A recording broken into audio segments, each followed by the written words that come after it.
হ্যাঁ এভরিওয়ান, আসসালামু আলাইকুম। আমাদের গাজীপুর কাশিমপুর তুরাগ নদীর পাশে এখন বিকালবেলা, পরন্ত বিকালবেলা ঘুরতে আসলাম। আমার বাম পাশে দেখেন কাশিমপুর তুরাগের নদী।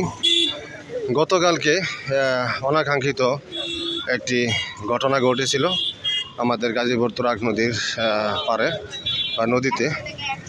আমাদের কাশিমপুর ইউনিয়ন গোবিন্দবাড়ির একটা ছেলে, ওই তো যে মোড়টা, এই মোড়টা, এই মোড়ে থেকে অনাকাঙ্ক্ষিত এই ডিজে নৌকা থেকে পড়ে একটা ছেলে মৃত্যু হয়।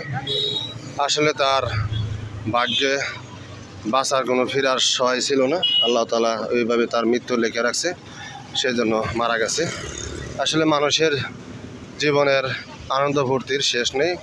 আপনারা যে যেখানে থাকেন অবশ্যই নিজের জীবনটা বাঁচানোর চেষ্টা করবেন। ভালোভাবে আনন্দ ফুর্তি করলেও ভালোভাবে থাকার চেষ্টা করবেন, যেন পরিবারের চিন্তা করে, ফ্যামিলির চিন্তা করে আপনারা অনাকাঙ্ক্ষিত দুর্ঘটনা থেকে বিরত থাকবেন এবং কি খুব শান্তভাবে চলাফেরা করবেন। এটা হচ্ছে আমাদের গাজীপুর কাশিমপুর তুরাগ নদীর রাস্তা। আসলে নদীর বৈচিত্র্যময় হচ্ছে, নদীর ভালোবাসা হচ্ছে পানি। আর পানি যদি নদীতে না থাকে তাহলে নদীর কোনো র্যাক থাকে না বা মায়া থাকে না। আসলে নদীর মূল বৈশিষ্ট্য হচ্ছে নদীর পানি। নদীতে দেখেন, এই যে কাশিমপুর তুরাগ নদী দেন কত সুন্দর স্পিড বোট তারা চালাচ্ছে। আসলে এটা একটা আমাদের কাশিমপুরের নদীতে এখন একটা ব্যবসা বাণিজ্য রূপান্তরিত হয়ে গেছে। কত সুন্দর দেখেন, এই যে সেলো ট্রলার, ছোটো ছোটো নৌকা, ডেঙ্গি নৌকার মতো হাজারো মানুষ আমাদের কাশিমপুরে ঘুরে বেড়াচ্ছেন ঈদের আনন্দে, ঈদুল আজহার আনন্দে।